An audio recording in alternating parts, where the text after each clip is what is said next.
आज के इस लेक्चर में हम relation between electromotive force and terminal potential difference find करने वाले हैं। सबसे पहले इनकी डेफिनेशन देख लेते हैं। इलेक्ट्रोमोटिव फोर्स की डेफिनेशन है कि the total energy supplied by the battery per unit charge, यानी बैटरी जितनी भी एनर्जी दे रही है सर्किट को, वो इलेक्ट्रोमोटिव फोर्स कहलाता है। उसके बाद टर्मिनल पोटेंशियल डिफरेंस जो है, इसमें फ़र्क ज़रा नोट करें कि potential difference across the terminals of the battery when current flow, जब करंट फ्लो करना शुरू कर देता है उस वक्त जो पोटेंशियल डिफरेंस बैटरी के टर्मिनल्स पे डेवलप होता है उसको कहते हैं जी टर्मिनल पोटेंशियल डिफरेंस, और इसको हम वी से रिप्रेजेंट करते हैं। इस सर्किट में आप जो डिस्क्रिप्शन है सर्किट की वो कुछ यूँ है कि बैटरी ऑफ इलेक्ट्रोमोटिव फोर्स को हम ई से रिप्रेजेंट कर रहे हैं। इंटरनल जो बैटरी के अंदर की रेजिस्टेंस है उसको हम आर से रिप्रेजेंट कर रहे हैं। एक्सटर्नल रेजिस्टेंस जैसे हमने सर्किट में कोई बल्ब वगैरह लगाया हुआ है उसको हम कैपिटल आर से रिप्रेजेंट कर रहे हैं। और जो सर्किट में से करंट फ्लो हो रहा है उसको हम जनाब आई से रिप्रेजेंट कर रहे हैं। ठीक हो गया जी। ओम्स लॉ के मुताबिक, according to the Ohm's law, हमारे पास क्या होता है, वी इक्वल्स आई आर। ठीक है, V इक्वल्स आई आर। तो अकॉर्डिंग टू ओम आई हमारे पास क्या होगा, जितना भी हमारे पास बैटरी का पोटेंशियल है उसको डिवाइड कर देंगे टोटल रेजिस्टेंस पे, तो ये हमारे पास बन जाएगा इस सर्किट के लिए I equals E over R plus R. ठीक हो गया जी। तो ये करंट की इक्वेशन बनती है। इसको फर्दर देखते हैं नेक्स्ट स्लाइड पर। तो टर्मिनल पोटेंशियल डिफरेंस की definition V equals I R. तो electromotive force of the battery क्या बनेगी, E equals I into R plus R. ठीक है ना। तो ये क्योंकि बैटरी जो पूरी एनर्जी दे रहा है तो वो कहाँ कहाँ पे जा रहा है, तो इसलिए E equals I into R plus R हो जाएगा। तो यहाँ से हमारे पास बनता है E equals I are plus I R. और जबकि आई आर जो हमारे पास V है तो हमारे पास इक्वेशन बनेगी V equals E minus I R. ठीक है। तो ये इनका रिलेशन बनता है।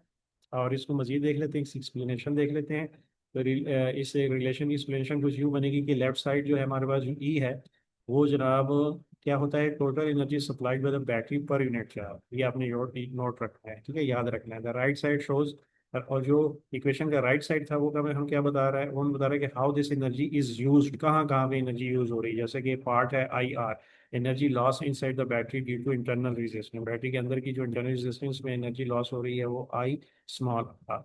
और जो बाकी एनर्जी है rest equals I R capital R, energy given to the external circuit को जितनी एनर्जी जा रही है वो कैपिटल आई आर। ठीक है जी। दस terminal voltage is always less than electromotive force when current flows. तो टर्मिनल वोल्टेज जो है वो हमेशा इलेक्ट्रोमोटिव फोर्स से लेस रहेगा जब करंट फ्लो होता है। ठीक है। इसके लिए ये आप नोट रखें और ये याद रखें कि इफ करंट जीरो है तो उस सूरत में फिर वी ई की इक्वल ही रहेगा, ओपन सर्किट कंडीशन। ठीक है। उस वक्त फिर जब करंट फ्लो नहीं हो रहा तो फिर ये दोनों इक्वल ही रहेंगे। तो डिफरेंस बिटवीन इलेक्ट्रोमोटिव फोर्स और पोटेंशियल डिफरेंस हमारे पास क्या बनता है, पहली जो है ये कि इलेक्ट्रोमोटिव फोर्स, इसको हम कहते हैं ईएमएफ के ना से प्रोनाउंस करते हैं। पोटेंशियल डिफरेंस को पीडी इस तरह से अक्सर लिखा जाता है।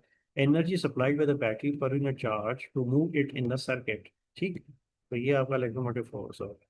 और work done per unit charge in moving it from one point to another, ये आपने डिफरेंस याद रखना है, ये है from one point to another. जबकि ये जो है टू मूव, इस चार्ज को सर्किट के अंदर मूव करने के लिए बैटरी जितनी एनर्जी देती है वो इलेक्ट्रोमोटिव फोर्स है।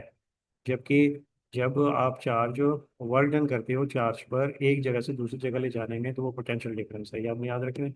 ये क्या करता है जी, कॉज ऑफ करंट। ठीक। और ये क्या है, इफेक्ट ऑफ इलेक्ट्रोमोटिव फोर्स, ये इलेक्ट्रोमोटिव फोर्स का इफेक्ट होता है, ये बड़ा इंपॉर्टेंट पॉइंट है। और ये कॉज ऑफ करंट, ये आपने याद रखना है। उसके बाद जब कोई करंट फ्लो ही ना हो रहा हो सर्किट में उस वक्त भी ये प्रेजेंट रहता है, जबकि ये जीरो होता है जब करंट फ्लो ना हो। तो ये बहुत बड़ा डिफरेंस है दोनों के बीच में, तो ये आपने याद रखना। तो आई होप आपको इन पॉइंट्स की समझ आ गई है। कोई क्वेश्चन हो तो आप पूछ सकते हैं।